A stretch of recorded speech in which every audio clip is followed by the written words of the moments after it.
১৪ই এপ্রিল ২০২৪ আমরা বেরিয়ে পড়লাম পয়লা বৈশাখ সেলিব্রেট করতে। আমরা চলে এসেছিলাম স্পাইস গার্ডেন বলে একটি রেস্টুরেন্টে। দেখতেই পাচ্ছেন আমাদের আগে যারা এসেছিলেন তারা কবজি ডুবিয়ে খাওয়া-দাওয়া শুরু করে দিয়েছেন। আর আমরা অপেক্ষা করছিলাম কখন আমাদের টেবিলে এসে অর্ডারটা নেওয়া হবে।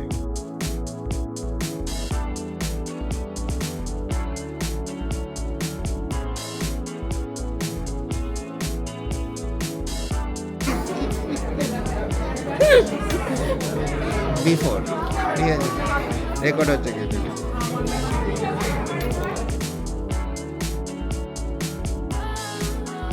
আপনারা সবাই দেখতে পাচ্ছেন, আচ্ছা আমার দিকে আপনি সবাই দেখতে পাচ্ছেন সৌরভের অবস্থা। আমরা স্পাইস গার্ডেনে নাকি মাস্টার গার্ডেনে বসে আছি, খাওয়া আমরা দাওয়া হচ্ছে মাস্টার না। গার্ডেনে বসে আছি। আমাকে সকাল থেকে কিছু খেতে দেওয়া হয়নি। সৌরভকে বলা হয়েছিল কিছু খাওয়ার কথা, কিন্তু সৌরভ তখন বলেছে অ্যাপেটাইট নেই। আজকে আপনারা দেখতে পাচ্ছেন কী অবস্থা। এবং এরা বলছে এখানে বেঙ্গলি থালি পাওয়া যায়, আমরা পরে সেটা দেখাবো। এরা বলছে যে থালির সাইড ডিশগুলো শেষ হয়ে গেছে, তাই নতুন করে রান্না হচ্ছে। চারদিকে আমার দিকে শুধু না,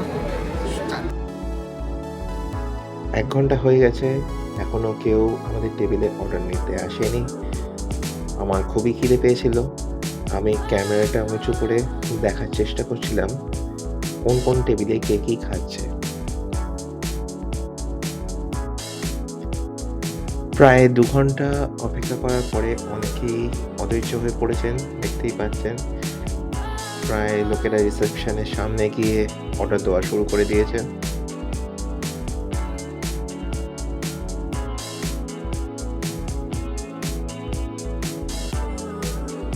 খাবার আসছে না দেখে লোকেরা প্রায় কান্নাকাটি শুরু করে দিয়েছিল। এই দেখুন। অনেশা তোমার কি মতামত?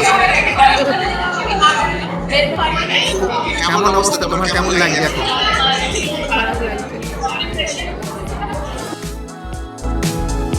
অবশেষে আমরা অন্য দোকান থেকে বিরিয়ানি অর্ডার দিয়ে বাড়িতে এসে লাঞ্চ সারলাম।